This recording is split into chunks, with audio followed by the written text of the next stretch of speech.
Hey guys, and welcome back to another episode of our Smart Cellular series. And today is episode 4. So today guys, we're going to run you through some frequently asked questions where we're going to be basically giving you guys a bit of a head start and providing you some key and vital information by answering some of the questions that you've already sent in. So to get the ball rolling, Jake is going to answer the Q&A for me now. Cheers, Aaron. So the first question I have here is, what happens if my phone is blacklisted? Unfortunately, your device gets confiscated by us. It then gets put into quarantine, and then relevant authorities are notified, as well as the network provider, so this phone does not get put back onto the market. The next question I have here is, I have entered the wrong quantity and need to amend my order. Unfortunately, we can only amend personal details such as your name, your address, and your account details. When it comes to the phone model and the quantity, we cannot do this, and you will need to then cancel your order and place a new order. The next question I have here is, do I need to take pictures and where do I send them to?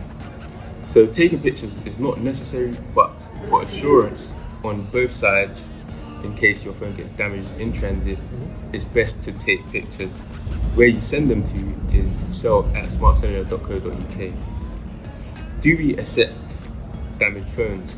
Unfortunately, we do not accept damaged phones yet, but in the near future, we hope to accept damaged phones.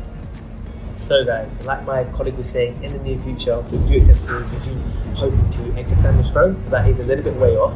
But we always say to you guys, if you do feel like you're unsure, pop us an email again at sal@smartcellular.co.uk, which will be available at the bottom. So I'm going to run you through some more questions. So here I've got with me, how can I make sure my parcels reaches you safely? So guys, the way you can do this is by very simply using and following all of the steps outlined on the website, whether that's getting a Royal Mail delivery man to collect your parcel or going down to the post office, whatever it be. Our labels are tracked and recorded, so you do have compensation and they are tracked, so you don't have to worry. Now, if your phone, however, as mentioned in the other video, is above £100, then it is better to get an SD1 label from the post office and to make sure that you do get that label, because it gives you guys an extra £750 compensation. So guys, it's really going to save a couple of pounds. You can make sure your phone is all safe and good and safe and sound. So we also do have those as well. So the next question, how can I increase the value of my trade-in? So guys, to increase the value of your trade-in, very simply again, is clean your charger ports, clean your phone. When your phones come into us, they come quite dirty in sometimes, and it does make the phone look really bad. It makes it look like a poor condition phone.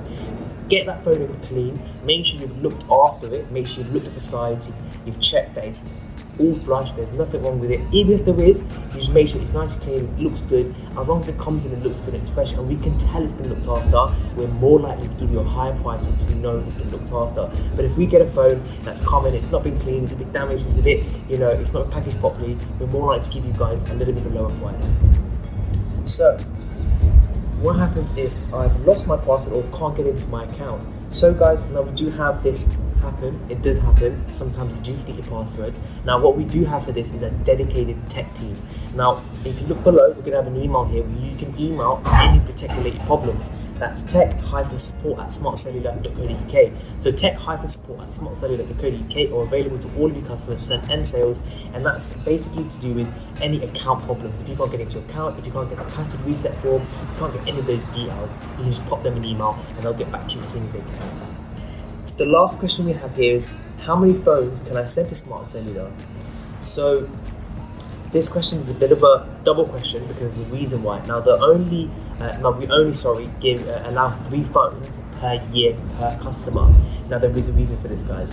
So 3 phones per household per customer. So in that household only 3 phones can be sent. So the reason why we do this is, guys, is because in a generic household, in a normal household generally, the maximum phones you're going to have is about 2 to 4. So what we like to say is a fair number of 3 is fair, and it also prevents fraud. Now we do get a lot of cases where a lot of people are sending in 10 phones from one address, and then when we've questioned them about it, it's a case of where they're not able to provide where they've got these phones from, and then a little bit later on the phones have become blacklisted. Now to prevent this and save us and to also protect yourselves, we then say to you guys a maximum of 3 only. So there you have it, guys. Our basically frequently asked questions that we get quite a lot. Now we're going to keep doing this for weekly and basically try and get at you guys as much as we can, because sometimes we do know that we can't get back to you all the time on the emails. So again, guys, if you do want to be featured on one of our videos and you want a question to be featured, just pop an email at smartcellular.co.uk with the subject as FAQ video, and then you'll have a member of the team who will be able to answer one of your questions in the next video. Is there anything you'd like to add, Jake? Yeah, that's pretty much it. Excellent. Well, we hope to see you guys in the next video. Thanks, guys. Take care.